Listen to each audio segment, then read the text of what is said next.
नमस्कार, मी मनीषा जयप्रकाश। आपण पाहत आहात लोकसंदेश न्यूज। पाहूया आजच्या सविस्तर घडामोडी। इगतपुरी तालुक्यातील टाकेत बुद्रुक येथील एका खासगी शाळेतील 13 वर्षाच्या अल्पवयीन आदिवासी विद्यार्थिनीवर बलात्कार करणाऱ्या मुख्याध्यापक आणि शिक्षकाला फाशी द्या या मागणीसाठी आदिवासी काँग्रेस कमिटीचे प्रदेश उपाध्यक्ष लकी जाधव यांच्या नेतृत्वाखाली सर्वपक्षीय पदाधिकाऱ्यांचा इगतपुरी तहसील कार्यालयावर महामुकमोर्चा काढण्यात आला। नाशिक मुंबई महामार्गावरील बोरटेंबा फाटा येथून या महामुक मोर्चाची सुरुवात झाली।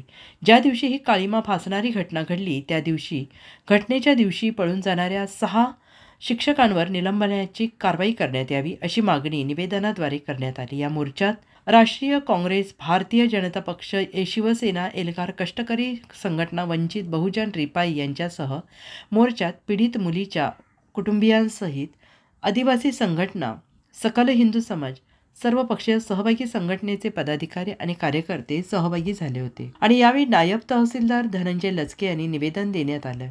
या निवेदनात असं म्हटलं आहे की तालुक्यातील टाकेत बुद्रुक, न्यू इंग्लिश स्कूल आणि ज्युनियर कॉलेज येथील 6वीत शिकत असलेल्या 13 वर्षीय बालिकेवर 7 फेब्रुवारी 2025 रोजी सदर शाळेचे मुख्याध्यापक तुकाराम साबळे या नराधमाने बालिकेवर अमानवीय अत्याचार केला असून त्याला यासाठी शिक्षक गोरक्षनाथ जोशी यांनी मदत केली असून संबंधित आरोपी घोटी पोलीस ठाणे येथे अटक जरी असले तरी सदर घटनेत इतरही आरोपी किंवा अशा अनेक घटना सदर शाळेत घडलेल्या असू शकतात। त्यामुळे सदर गुन्ह्याची पाळेमुळे शोधून सदर गुन्हेगाराला कठोरातली कठोर शिक्षा ही फाशीत द्यावी। सदर गुन्ह्यात सरकारी वकिलांची नेमणूक करून सदर खटला फास्ट ट्रॅकवर चालवून पीडितेला न्याय द्यावा अशी मागणी करण्यात आली आहे। संबंधित आरोपींना फाशीची शिक्षा देण्यात यावी तसेच मुलीच्या शिक्षणाचा खर्च, मुलीच्या नावाने कबूल केलेली एफडीची रक्कम तात्काळ मुलीच्या खात्यावर जमा करण्यात यावी।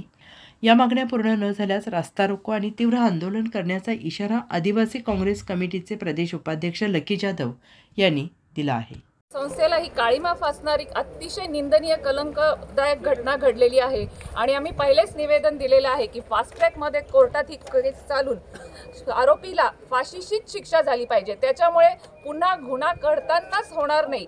विचार करेल तीनदा की आपण हात लावावा की नाही। आपल्या नातीच्या वयाच्या मुलीवर इतका घृणास्पद प्रकार केलेला आहे, त्याला कोणतीही माफी न देता लवकरात लवकर फाशी झाली पाहिजे। नाहीतर आम्ही अतिशय आंदोलन वाढून उपोषणाला सुद्धा बसू। आपलं नाव ताई? पल्लवी शिंदे।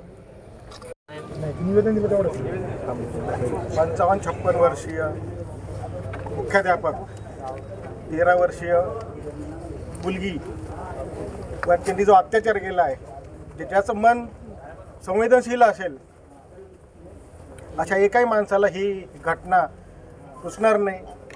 कायदेशीर याचं फास्ट ट्रॅकमध्ये हा खटला तुम्ही चालवला पाहिजे।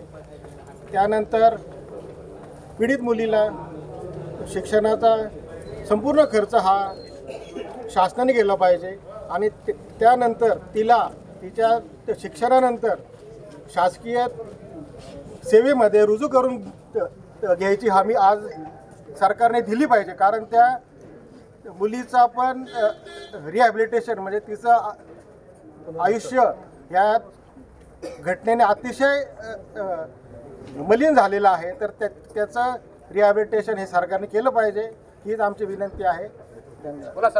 स्थान अतिशय उच्च ठिकाणी असतं आणि आमच्या एका ग्रामीण भागामध्ये, आदिवासी भागामध्ये जे सर्वसिद्ध टाकेत जी शाळा आहे ती अतिशय नावाजलेली आणि 40 वर्षापासून खऱ्या अर्थाने ज्ञानदानाचं काम ज्या शाळेमध्ये चालू आहे। आम्ही सर्वजण त्या शाळेत शिकलो आहे ना, पण खऱ्या अर्थाने या काळामध्ये शिक्षक आणि संस्थेचं जे काही शाळेकडे दुर्लक्ष आहे त्यामुळेच खऱ्या अर्थाने अशा साऱ्या घटना घडतात। झालेली घटना ही स्वतः मुख्याध्यापकाने केलेली आहे, म्हणजे कुंपणाने शेत खाल्लेलं आहे। यालाच जबाबदार ज्या पद्धतीने ते गुन्हेगार आहेत त्याच पद्धतीनं संस्था चालक पण आहे आणि माझी मागणी हीच आहे गृहमंत्र्याला की या संस्था चालक जे आहेत हे फक्त मलिदा खाण्यासारखी संस्था काढतात।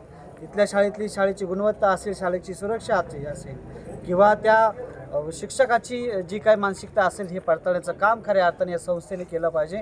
म्हणून या संस्थेला सुद्धा बॅकलिस्टेड केलं पाहिजे आणि त्या ठिकाणी दुसऱ्या एका संस्थेला आणून हे ज्ञानदानाचं काम पुढे नेलं पाहिजे आणि या नराधमाला फाशी झाली पाहिजे।